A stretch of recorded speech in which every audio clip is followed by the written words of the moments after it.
안녕하세요. 조용현 목사입니다.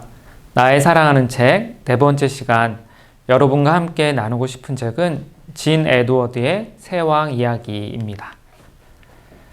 네, 새왕 이야기, 이 책은 1992년 미국에서 처음으로 출판되었고 우리나라에는 1994년에 소개되었습니다.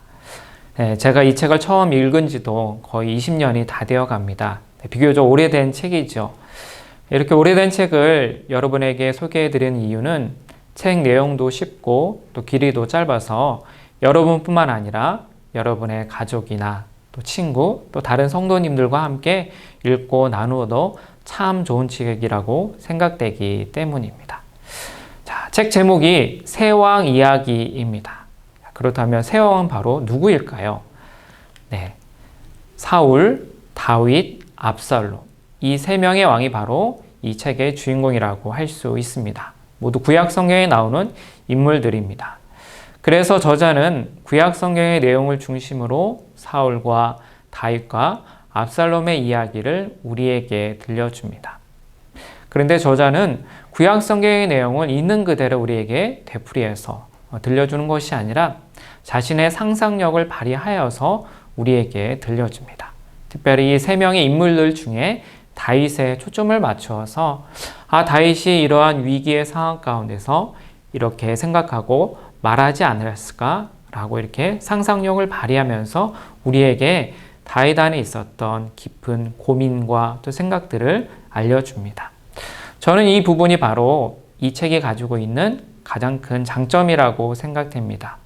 어떻게 보면 사울과 다윗과 압살롬의 이야기, 우리가 또 익숙하고 잘 아는 이야기일 수 있겠지만 우리가 잘 아는 성경의 이야기를 조금 더 깊이 묵상하게 해주고 또 그 가운데서 우리의 삶에 적용할 부분들을 준다는 점에서 저는 이 책을 여러분에게 추천해주고 싶습니다. 자, 이 저자가 사울과 다윗과 압살롬에 대해서 관심을 가지고 있는데 특별히 이 사람들이 언제 태어나서 어떻게 자라고 어떤 업적을 남겼는지에 대해서 관심을 갖지 않습니다. 자, 이 책의 부제는 깨어진 마음으로의 순례입니다.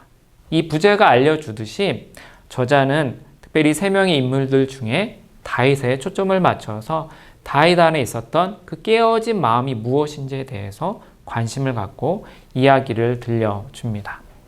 여러분, 깨어진 마음, 이것이 과연 무슨 뜻일까요? 네, 제가 생각했을 때 깨어진 마음이라는 것은 여러 가지 고난과 어려움 때문에 우리의 마음이 깨어지고 또 아픈 것을 가리킨다고 생각됩니다. 특별히 저자는 책에서 이 깨어진 마음을 다른 말로 옛자아라고 표현하고 있습니다. 네, 그렇죠. 우리의 옛자아가 깨지고 우리의 마음, 나의 중심이 온전히 하나님 앞에서 깨어질 때 우리가 하나님을 닮아갈 수 있고 또 하나님과 동행하는 복된 삶을 살 수 있다고 이 책의 저자는 강조하고 있습니다. 자, 이제 그렇다면 이 책의 일막, 사울과 다윗 이야기부터 함께 살펴보도록 하겠습니다. 네, 사울 왕은 하나님의 선택을 받아서 이스라엘의 첫 번째 왕으로 선택된 또 세워진 인물입니다. 그에 반해서 다윗은 원래 목동이었지요. 그러다가 골리앗과의 전투에서 골리앗을 물리친 다음에 그는 하나님께 선택을 받고 또 많은 사람들에게 또 인기를 받아서 급부상했던 인물입니다. 이렇게 왕과 목동, 서로 전혀 공통점이 없었던 이 두 사람이 어떻게 관계를 맺게 되었냐 하면 우리가 성경에 나와 있는 것처럼 다윗이 사울의 왕궁에서 함께 지내게 되면서 이 둘은 서로 관계를 맺고 같이 함께 살아가게 됩니다. 자신을 위해서 수금을 연주하던 그 다윗이 너무나도 어떻게 보면 사울이 시기심과 질투심을 느껴서 자기가 가지고 있던 창을 다윗에게 던지는 사건이 발생하게 되지요. 그때서부터 이 사울과 다윗은 서로 돌이킬 수 없는 관계에 빠지게 됩니다. 그런데 저자는 하나님께서 이 사울이란 사람을 통해서 다윗을 연단시키고 계신다 이렇게 말씀하고 있습니다. 자, 이 책의 한 부분을 제가 한번 읽어보도록 하겠습니다. 하나님은 학교를 하나 가지고 계십니다. 순종과 깨어짐을 배우는 이 신성한 학교에는 왜 그렇게 학생들이 적을까요? 그것은 이 학교에 있는 모든 사람들이 겪어야 할 많은 고통 때문입니다. 다윗은 한때 이 학교의 학생이었고 사울은 다윗을 깨뜨리기 위해 하나님이 선택하신 방법이었습니다. 네, 이 저자가 봤을 때 하나님의 학교, 즉 다윗을 연단시키기 위해서 또 다윗에게 순종과 깨어짐을 가르치기 위해서 세우신 그 학교가 언제부터 시작이 되었느냐? 다윗이 골리앗을 물리친 그 순간부터 시작되었다는 것입니다. 그리고 하나님께서 다윗을 연단시키셨던 방법은 다름 아닌 사울을 통해서였다고 우리에게 강조하고 있습니다. 네, 어떻게 보면 다윗의 입장에서는 굉장히 마음이 어려웠겠죠. 하나님의 말씀에 순종해서 그때까지 열심히 또 살고 또 충성을 다하고 최선을 다했는데 사울에게서 또 핍박을 받고 또 이유 없이 고난을 받을 때 얼마나 그 마음이 힘들었을까요? 그런데 저자는 단순히 하나님께서 다윗을 미워해서가 아니라 다윗을 조금 더 빚어가시고 다듬어 가시기 위해서 사울이란 이 사람을 선택하고 그 사람을 통해서 다윗을 연단시키셨다고 이 저자는 강조하고 있습니다. 네, 우리에게도 이런 사울과 같은 사람들이 있습니다. 우리가 이 세상에서 관계를 맺어가는 많은 사람들 중에는 나를 기쁘게 하고 또 나에게 힘을 주는 사람도 있지만 나를 힘들게 하고 때로는 또 사울처럼 나에게 창을 던져서 내 마음에 비수를 꽂고 나를 힘들게 하는 사람들이 있습니다. 그런 사람들이 때로는 나의 가족일 수도 있고요. 나의 친구일 수도 있고 나의 이웃일 수도 있고 또 함께 신앙생활하는 성도일 수 있습니다. 자, 이 질문을 한번 여러분에게 드리고 싶습니다. 여러분의 삶에 있어서 사울은 누구입니까?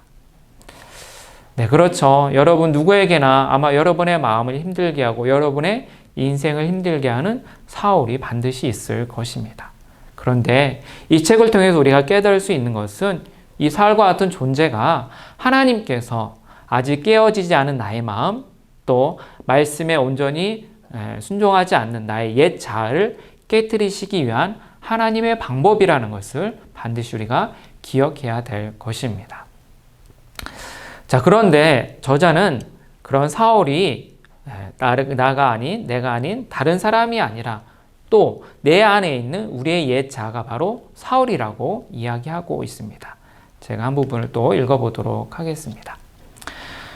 하나님은 또 하나의 사울을 보고 계십니다. 똑같이 나쁜 아니면 더 나쁜 하나님은 당신 안에 사울 왕을 보고 계신 것입니다. 내 아내라고요? 사울은 당신의 핏줄 속에 있고 당신의 골수에 있습니다. 그는 당신의 영혼 속에 있습니다. 사울 왕은 당신과 함께 있는 자입니다. 당신이 바로 사울 왕인 것입니다. 저는 이 책을 읽으면서 바로 이 부분에서 굉장히 큰 감동도 받고 또 저 스스로를 돌아보는 계기가 되었습니다. 이때까지는 나를 힘들게 하는 저 사울 왕과 같은 사람만 없으면 내 인생이 참으로 복될 텐데, 편할 텐데, 하나님, 저 사울 왕과 같은 사람의 악행을 멈추게 해주세요. 제 인생에서 없애주세요. 라고 기도를 했었는데, 그렇게 나를 힘들게 하는 사람이 다른 사람이 아니라 바로 내 안에 있는 내 옛 자, 또 나의 중심이라는 사실을 이 책을 통해서 깨닫게 되었습니다. 네, 그렇지요. 우리를 힘들게 하고 또 우리의 마음 가운데 있는 여러 가지 아픔을 더욱더 힘들게 하는 것은 다른 사람이 아니라 아직 온전히 깨어지지 않고 하나님의 말씀을 닮아 있지 않은 나의 옛 자, 나의 마음이라는 것을 우리가 기억해야 될 필요가 있습니다. 그래서 저는 이 책을 통해서 여러분에게 당부하고 싶은 것은 여러분 안에 있는 사울을 주목해 보시기를 바랍니다. 다른 사람이 아니라 나의 밖에 있는 그런 다른 환경들이 나를 힘들게 하는 것이 아니라 아직 깨어지지 않은 나의 마음, 아직 하나님의 말씀을 통해서 변화되지 않은 나의 옛 자아, 그런 사울 왕과 같은 모습이 바로 나를 힘들게 하는 것임을 다시 한번 기억하시기를 바라고, 때로는 또한 그런 사울 왕과 같은 나의 모습이 온전히 깨어지고 또 나의 옛 자아뿐만 아니라 다른 사람을 통해서도 하나님께서 나를 빚어가시기 위한 하나님의 학교라는 점을 여러분 기억하시기를 바랍니다. 네, 이어서 2막 다윗과 압살롬의 이야기에 대해서 함께 또 살펴보도록 하겠습니다.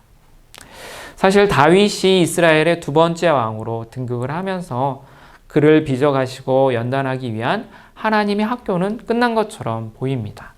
그런데 저자는 인생의 후반기에 있어서 압살롬의 반역이라는 또 하나의 위기를 통해서 하나님께서 이 다윗을 연단하고 또 훈련시키신다고 강조하고 있습니다. 네, 여러분 압살롬이 누구인지 아십니까? 압살롬을 잠깐 소개해드리면 압살롬은 다윗의 세 번째 아들이었습니다. 압살롬은 비록 다윗의 아들이었지만 어떻게 보면 사울 왕과 더 닮은 점이 많았던 사람입니다. 압살롬은 사울 왕처럼 뛰어난 외모로 많은 사람들에게 사랑을 받고 인기를 얻었던 사람입니다. 또한 사울 왕 못지않게 그 마음 가운데는 정치적인 야망과 야심이 아주 가득했던 사람입니다. 그러다 보니 아버지 다윗이 왕으로 버젓이 활동하는데도 반역을 일으켜서 자기가 스스로 왕이라고 많은 사람들 앞에서 선포를 했던 그런 인물입니다. 어떻게 보면 인생의 후반기에 있어서 다름 아닌 자신의 아들을 통해 겪는 그 위기를 하나님께서 어떻게 사용해서 다윗을 변화시켜 가셨는지가 바로 이 2막에 나오는 주된 내용입니다. 그럼 먼저 다윗이 압살롬의 반역이라는 그 위기 앞에서 어떤 생각을 했었을지 저자가 쓴 부분을 한번 읽어보도록 하겠습니다. 내게는 두 가지 선택이 있는 것 같구나. 모든 것을 다 잃느냐 아니면 사울이 되느냐. 나는 압살롬을 제어할 수 있다. 단지 사울이 되기만 하면 되지. 과연 내가 이 노년에 사울이 되어야 하는가? 자, 이 부분은 다윗의 독백입니다. 압살롬의 반역이라는 그 위기 가운데서 다윗은 자신에게 두 가지 선택이 가능하다고 이야기를 합니다. 첫 번째는 그저 가만히 있으면서 모든 것을 다 잃느냐. 두 번째는 아니면 자신이 사울처럼 되느냐입니다. 여기서의 사울은 죽었던 사울왕을 가리키는 것이 아니라 깨진 줄만 알았던, 변화된 줄만 알았던 자신의 옛 자, 사울왕과 닮아있는 그런 모습을 가리키는 뜻입니다. 즉 다윗에게는 사울왕처럼 무력으로, 힘으로 압살롬을 물리칠 수 있고 또 그 반역을 잠재울 수 있는 충분한 힘을 가지고 있었습니다. 그런 힘을 쓰는 것 너무나도 어떻게 보면 다윗에게 쉬운 방법이었죠. 사울왕처럼 그렇게 하나님의 뜻을 따르지 않고 자신의 힘을 쓸 수도 있었습니다. 그런데 저자가 생각했을 때 이 다윗이 그렇게 쉬운 방법을 선택하지 않았다는 것입니다. 쉬운 방법을 선택할 수도 있었지만 그럴 만한 힘도 있었지만 다윗의 관심은 거기에 있지 않고 하나님의 뜻에 있었다고 강조하고 있습니다. 그러면서 이 저자는 다음과 같은 또 이야기를 들려주고 있습니다. 제가 읽어보도록 하겠습니다. 나도 내 마음을 모르지 내 마음 속에 정말 무엇이 있는지 어떻게 알겠나. 단지 하나님만 아실 뿐. 그러나 그분은 말씀하지 않았네. 나는 왕이 되려고도 또 왕으로 남아있기 위해 싸우지 않겠네. 나는 그분의 능력이 아니라 그분의 뜻을 구하네. 자, 이 부분은 압살롬의 반역 앞에서 다윗 왕이 자신의 신하에게 이야기했던 내용입니다. 저자가 이제 상상력을 발휘해서 쓴 내용인데요. 저는 이 부분을 보면서 다윗의 솔직한 심정이 이렇지 않았을까 깊이 공감했습니다. 아무리 하나님의 마음에 합한 사람이라고 칭찬을 받았던 다윗이라 할지라도 자신의 아들이 일으킨 반역 앞에서 그렇게 큰 위기 앞에서 어쩔 수 없이 연약한 인간이었고 어떻게 해야 될지를 모르는 참으로 연약한 사람이었다는 것을 우리가 다시 한번 발견할 수가 있습니다.